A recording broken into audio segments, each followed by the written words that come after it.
Hello दोस्तों, कैसे हो? आई होप कि आप सब लोग अच्छे से होंगे, मज़े में होंगे।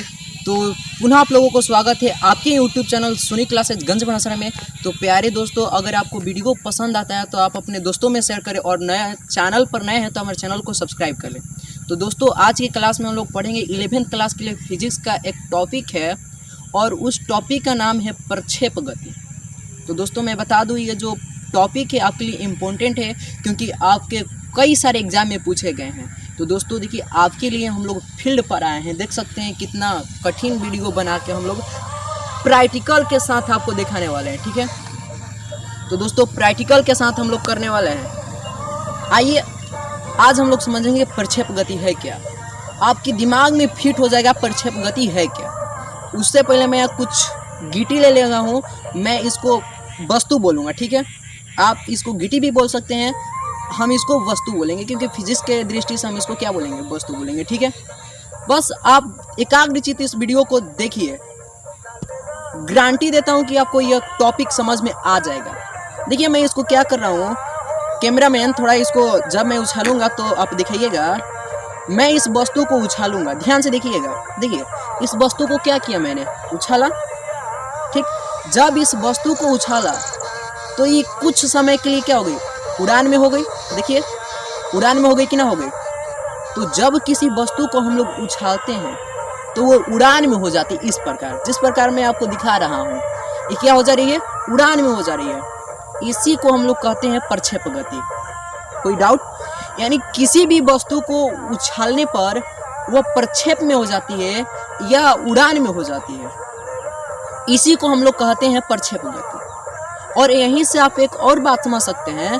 देखिए, जब इस वस्तु को उछाल रहा हूँ तो ये वस्तु पृथ्वी पर गिर रही कि ना गिर रही है, यानी मेरे हाथ पर गिरे, मैं इसको कैच कर ले रहा हूँ। देखिए, पृथ्वी पर गिर गई कि ना गिरी। देखिए, यहाँ पर पृथ्वी पर गिर गई, यानी इस वस्तु को जब हमने उछाला तो कुछ समय के लिए उड़ान में हो गई, अब फिर क्या हो गई, पृथ्वी पर गिर गई। तो देखिए, यहाँ से हम लोग बोल सकते हैं कि जब किसी वस्तु को उछालने पर वह उड़ान में हो जाती है या प्रक्षेपित हो जाती है, इसी को कहते हैं हम लोग प्रक्षेप गति। अब देखिए, अब यहाँ से आपसे एक समय पूछता है, यानी एक टॉपिक पूछता है कि अध्ययन काल क्या है।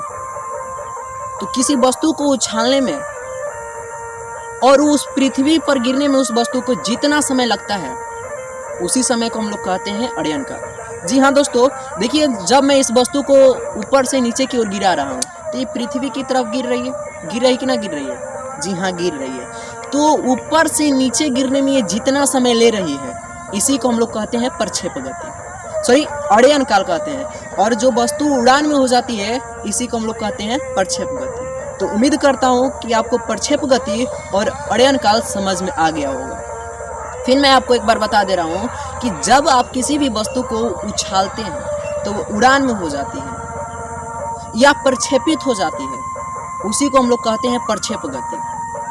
और उस वस्तु को पृथ्वी पर गिरने में जितना समय लगता है, उस समय को हम लोग कहते हैं अध्ययन काल। और यहीं से एक चीज और पूछता है, परास जिसका नाम है, परास का आप लोग भी नाम सुने होंगे। तो जब कोई वस्तु अपने अध्ययन काल में जितना दूरी तय करती है, मान लीजिए इस वस्तु को हम ऊपर से नीचे की ओर गिराए, तो नीचे गिरी, तो गिरने में जितना समय लिए उसको क्या कहेंगे, अध्ययन काल कहेंगे। और जितना दूरी तय करी उसको कहेंगे परास। क्या आपको समझ में आया कि ना आया? समझ में आ गया होगा। पुनः एक बार बताता हूँ कि जब किसी वस्तु को उछालने पर प्रक्षेपित की गई हो या उड़ान में हो, उस गति को कहते हैं प्रक्षेप गति। और उस वस्तु को पृथ्वी पर गिरने में जितना समय लगता है, उसको कहते हैं अध्ययन काल। और जब कोई वस्तु अपने अध्ययन काल में जितना दूरी तय करती है, उसे कहते हैं हम लोग परास। तो दोस्तों, कमेंट में ज़रूर बताएं कि आपको वीडियो कैसा लगा। अगर दोस्तों आपको वीडियो अच्छा लगा तो अगर आप हमारे चैनल पर नए हैं तो आप हमारे चैनल को सब्सक्राइब कर लें और ज़्यादा से ज़्यादा अपने दोस्तों में शेयर करें। तो मिलते हैं दोस्तों नेक्स्ट वीडियो में एक ऐसा ही टॉपिक के साथ। तब तक के लिए इतना ही।